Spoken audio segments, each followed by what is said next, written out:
The sky above Cedar Ridge looked like an open wound, stained orange and red by smoke that hadn't lifted for 3 days. Elizabeth Howe adjusted her hat against her sweaty forehead as she watched the horizon through the barbed wire fence of her ranch. The wind carried more than just the acrid smell of burning wood.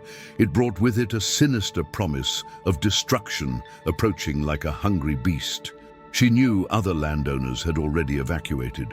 The roads leading out of town had been congested since dawn, cars and trucks loaded with belongings and desperate families fleeing what meteorologists were calling a perfect firestorm. But Elizabeth wasn't like the others. She couldn't be. This ranch was all that remained of a 5-generation Howe family lineage, and she'd be damned if she let flames devour the heritage her grandfather had built with his own calloused hands. The animals sensed the tension in the air. Horses whinnied nervously in the stables, while cattle clustered in tight groups in the pastures, their large dark eyes reflecting a primitive fear that needed no words to be understood. Elizabeth had spent the morning moving them to corrals closer to the house, where she could keep them under constant watch. Every movement of the animals was a silent prayer, a plea that she knew what she was doing. But the truth was that Elizabeth Howe had no idea what she was doing.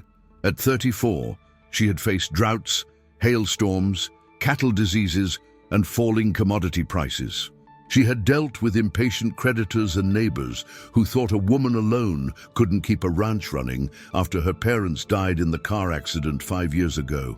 She had proven them all wrong, working 16 hours a day, sweating under the scorching Texas sun, staining her hands with blood during difficult calf births, fixing broken fences until her palms were raw. But this was different. This was a force of nature that respected neither determination nor stubbornness. Fire didn't care about family stories or the sweat of generations spilled on this red, parched earth. Fire simply consumed, turning dreams to ash and memories to smoke that dissipated in the wind. The phone rang inside the house, a shrill sound that cut through the tense afternoon silence. Elizabeth hesitated before answering, knowing it would be another call from someone trying to convince her to leave. Sarah had called 3 times just this morning, her voice increasingly desperate, begging Elizabeth to come to town, where she'd be safe. Tom, her younger brother, had called from Austin the night before, shouting over the phone that she was being suicidal and irresponsible. But they didn't understand. They couldn't understand. This place wasn't just a property or a business. It was the blood in Elizabeth's veins, the reason she woke before dawn and didn't sleep until she was certain every animal was safe and fed. It was living proof that she could be strong enough to carry the weight of a name that meant something in this community. As she walked back toward the house, Elizabeth noticed the wind had changed direction. The ashes falling from the sky now came from the north, not from the west as they had in the morning. This meant the fire was moving, following the whims of the wind like a calculating predator. She stopped in the middle of the dirt path and closed her eyes, trying to sense the exact direction of the threat through her skin's pores, as her grandfather had taught her when she was just a girl with braids and scraped knees. What she felt made her eyes snap open abruptly. The fire was no longer distant. It was approaching faster than any forecast had indicated, riding on the backs of erratic winds that blew in all directions. Elizabeth looked at the stables, at the house where she was born, at the pastures where she'd learned to ride before she could even read. Everything she loved was about to be tested by a force that knew neither mercy nor compromise.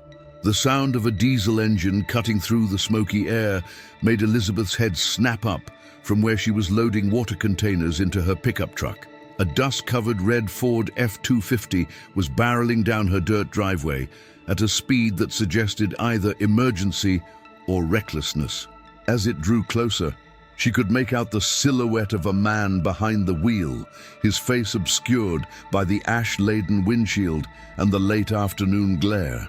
Elizabeth's hand instinctively moved to the rifle mounted in her truck's rear window. Living alone on a ranch during the best of times required caution, and these were far from the best of times. Desperate people did desperate things when their worlds were literally going up in smoke. She'd heard stories from other ranchers about looters taking advantage of evacuations, picking through abandoned properties like vultures. The truck skidded to a halt 20 feet from where she stood, sending up a cloud of red dust that mixed with the omnipresent smoke. The driver's door opened, and out stepped a man who looked like he'd been wrestling with the devil himself. His clothes were singed and dirty, his face streaked with soot and sweat.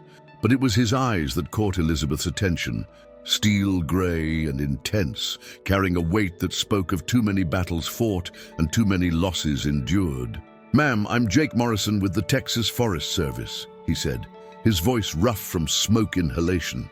He pulled out a badge and identification card, holding them up for her inspection. "I need you to evacuate this property immediately. The fire jumped Highway 287 about an hour ago. You got maybe 2 hours before it reaches this area." Elizabeth studied his credentials, then looked back at his face.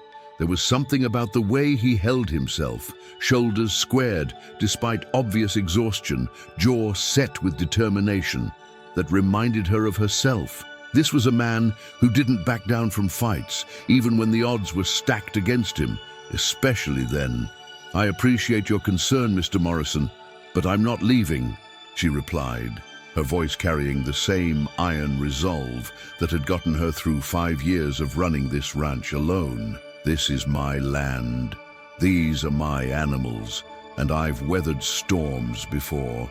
Jake ran a hand through his dark hair, leaving streaks in the ash that coated everything. "Ma'am, with all due respect, this isn't a storm. This is a Class 5 wildfire, moving at speeds we've never recorded in this region. The winds are unpredictable, the humidity is at record lows, and the fuel load from the drought has created conditions that are off our charts." There was something in his tone that gave Elizabeth pause. This wasn't the practiced spiel of a government official going through the motions. This was personal for him. She could hear it in the way his voice cracked slightly on certain words, see it in the way his hands trembled almost imperceptibly as he spoke. This man had seen what fire could do, and it had left scars that went deeper than skin. "How many ranches have you evacuated today?" she asked, crossing her arms but not moving toward her truck. 17, Jake replied without hesitation. "Yours is the 18th I've been sent to check on. You're also the first person who's refused to leave. Then you don't know ranchers very well." A bitter laugh escaped his lips. "Actually, I do. My family ran cattle in East Texas for 3 generations before." He stopped abruptly, his jaw clenching as if physically swallowing words he wasn't ready to speak. Elizabeth recognized that particular kind of pain. It was the same shadow that crossed her own face whenever someone mentioned her parents or asked about family. Some wounds were too deep to heal completely, leaving scar tissue that pulled tight whenever old memories surfaced. "Before what?" she asked, her voice softer now. Jake looked toward the orange glow on the horizon, his profile sharp against the apocalyptic sky. "Before a fire like this one took everything that mattered. House, barn, cattle, and..." He paused, struggling with words that clearly cost him something to speak. "And my wife and daughter, they were trapped when the fire moved faster than anyone predicted, just like this one is doing." The admission hung in the smoky air between them like a challenge. Elizabeth felt something shift in her chest, a crack in the armor she'd built around her heart. This wasn't just a Forest Service employee doing his job. This was a man haunted by his own ghosts, trying to prevent someone else from living through the nightmare that had destroyed his world. "I'm sorry," she said, and meant it. "But that doesn't change anything. I can't leave." Jake turned back to her, his gray eyes blazing with frustration and something that might have been fear. "Then I guess I can't leave either." The words hung between them like smoke itself, thick and suffocating. Elizabeth stared at Jake Morrison, this stranger who had just declared his intention to stay and face what might be certain death alongside her.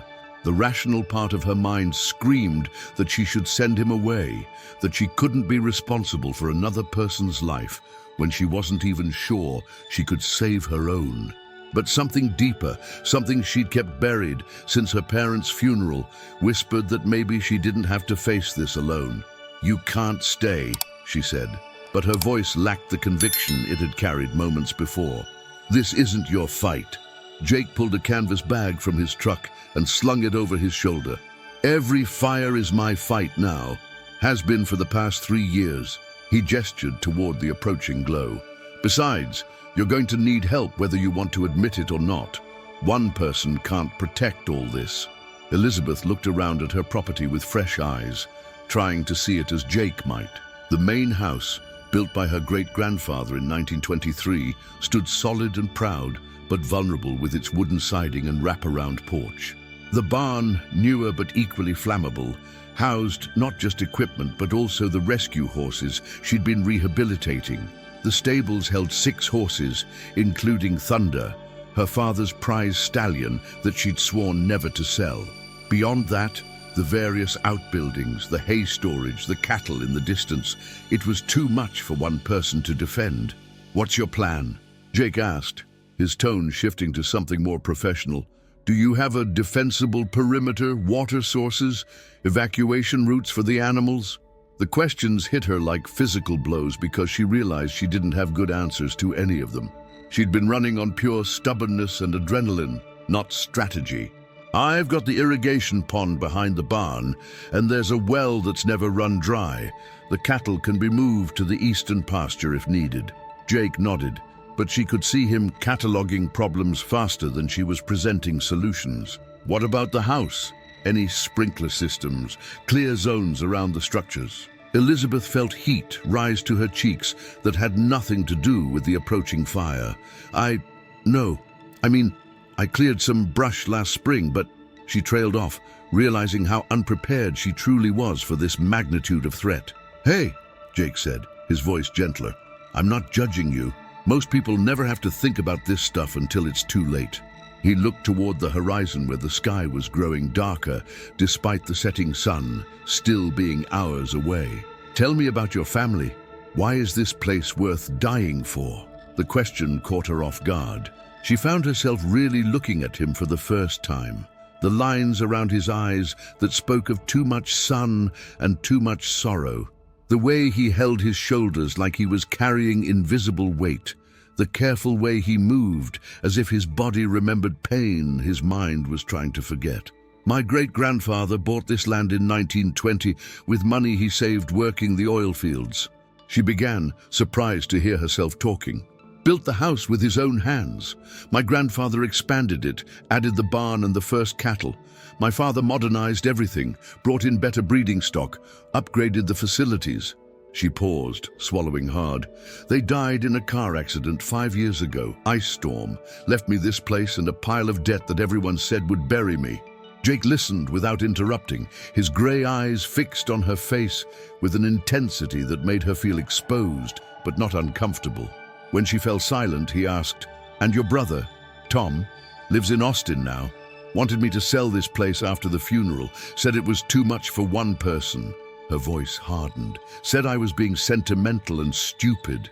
"Are you?" The blunt question should have offended her, but instead it made her think.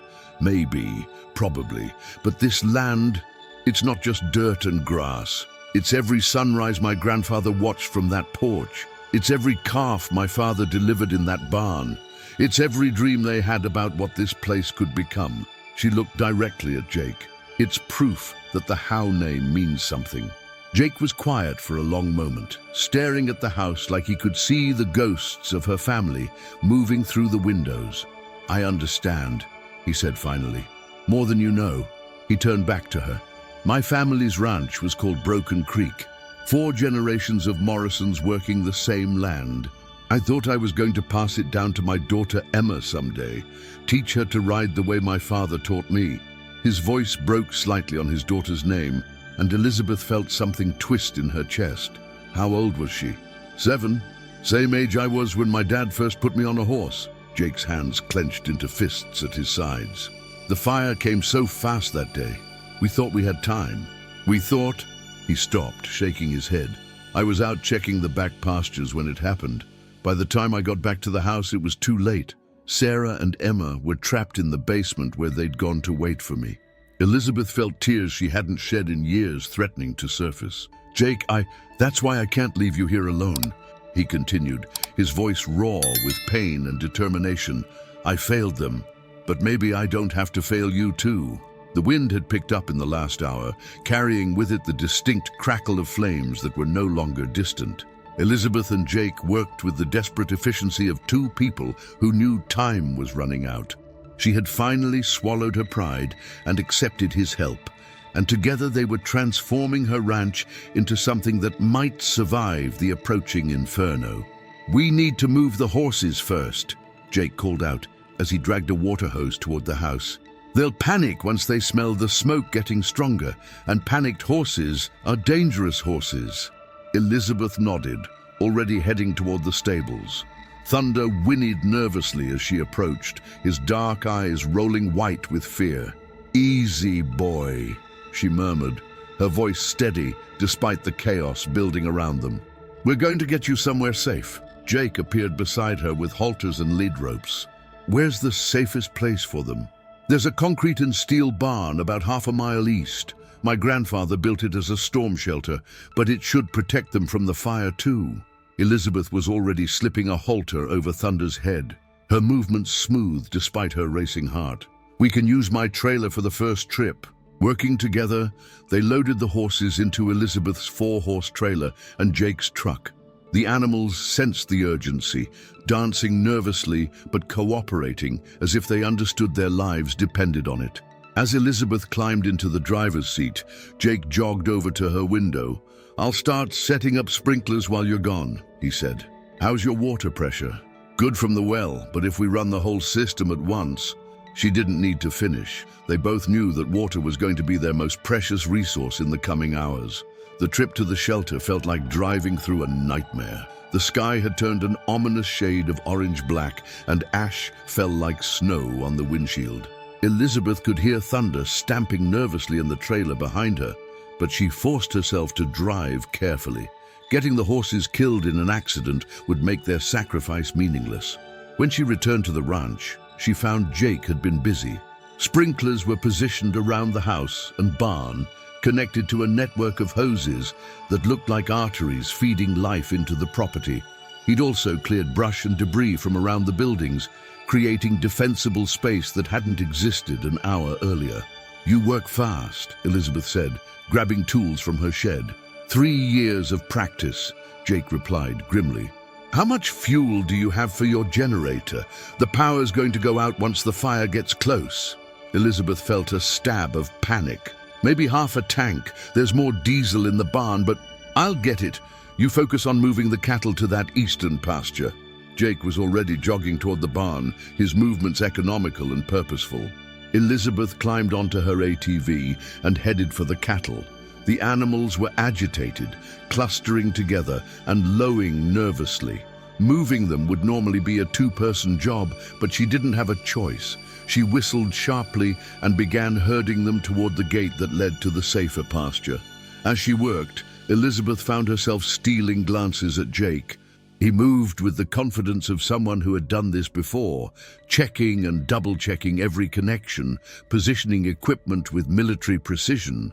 But she could also see the ghosts that haunted him in the way his hands shook slightly when he thought no one was looking, in the way his eyes tracked the horizon like he was waiting for the past to come riding in on waves of flame. By the time she got the cattle moved, the air had become almost unbreathable. Jake had soaked towels in water and handed her one to tie around her face. The fire's about 40 minutes out, he said, his voice muffled by his own makeshift mask. Maybe less if the wind keeps picking up.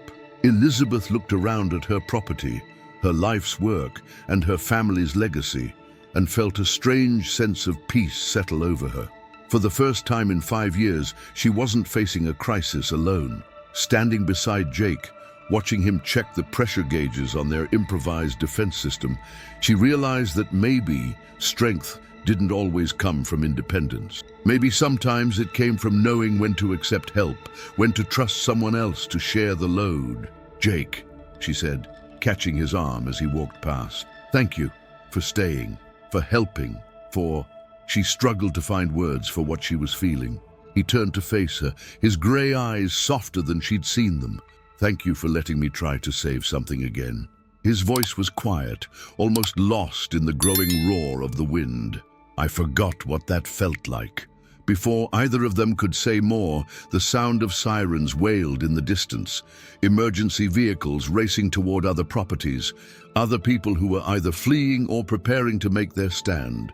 Elizabeth and Jake turned toward the approaching glow on the horizon, standing side by side, ready to face whatever came next together. The fire arrived like an angry god, roaring across the landscape with a fury that made the earth tremble beneath their feet. Elizabeth and Jake stood on the porch of the main house, watching walls of flame dance across the horizon, moving faster than anything either of them had imagined possible. The heat was already unbearable from a distance that should have been safe, and embers the size of dinner plates were beginning to rain down around them. "We need to get to the basement," Jake shouted over the deafening roar, but Elizabeth shook her head. "If we go down there, we can't monitor the sprinklers. We can't see what's happening." Her voice was steady, despite the terror clawing at her throat. "We stay up here as long as we can." Jake looked like he wanted to argue, but then his expression shifted as he understood. This wasn't about strategy anymore. This was about Elizabeth refusing to hide while her world burned, refusing to repeat his tragedy by cowering in a basement while everything above ground was consumed. He nodded grimly and adjusted his grip on the fire hose. The first building to catch was the old chicken coop on the western edge of the property. Elizabeth watched 60 years of family history disappear in a matter of minutes, the wooden structure folding in on itself like a house of cards. But the sprinkler system Jake had rigged was working, creating a protective barrier of water around the more critical buildings. "Barns holding!" Jake called out, his voice barely audible over the chaos. Water cascaded from the sprinklers mounted on the roof, creating steam clouds that mixed with the smoke to form an otherworldly fog. Then the wind shifted. Elizabeth felt it before she saw it, a sudden change in the direction of the heat against her face. The flames that had been moving in a predictable line suddenly curved toward them like a giant's hand reaching for the heart of her property. In seconds, fire was everywhere, surrounding them in a circle of orange and red that seemed to touch the sky itself. "The generator!" Jake pointed toward the small building that housed their power source. Flames were already licking at its walls, and if they lost power, they lost the water pumps that were keeping them alive. Without thinking, Elizabeth grabbed a fire extinguisher and ran toward the generator building. The heat was like stepping into an oven, and she could feel her exposed skin beginning to blister. Behind her, she heard Jake shouting her name, but she didn't stop. This was her ranch, her responsibility, her fight. She reached the generator just as the flames began to eat through the wooden door. The extinguisher discharge created a brief respite, enough for her to get inside and check the machinery. The diesel engine was still running, but the fuel gauge showed they were running dangerously low. 20 minutes, maybe less. When she emerged from the building, Jake was there waiting with another extinguisher and a look of absolute fury on his soot-covered face. "Don't you ever do something that stupid again," he yelled, grabbing her arm. "I can't lose you too." The words hit her like a physical blow, cutting through the adrenaline and fear to reach something deeper. In that moment, surrounded by hell itself, Elizabeth realized that this man who had started as a stranger was willing to risk everything to keep her safe. And more than that, she realized she was willing to do the same for him. "The fuel's almost gone," she said, leaning close to his ear so he could hear her over the roar. "We've got maybe 20 minutes before we lose power." Jake's eyes met hers, and she saw her own determination reflected there. "Then we make those 20 minutes count." Together, they turned to face the wall of fire that was closing in on the main house. The sprinklers were still holding it back, but barely.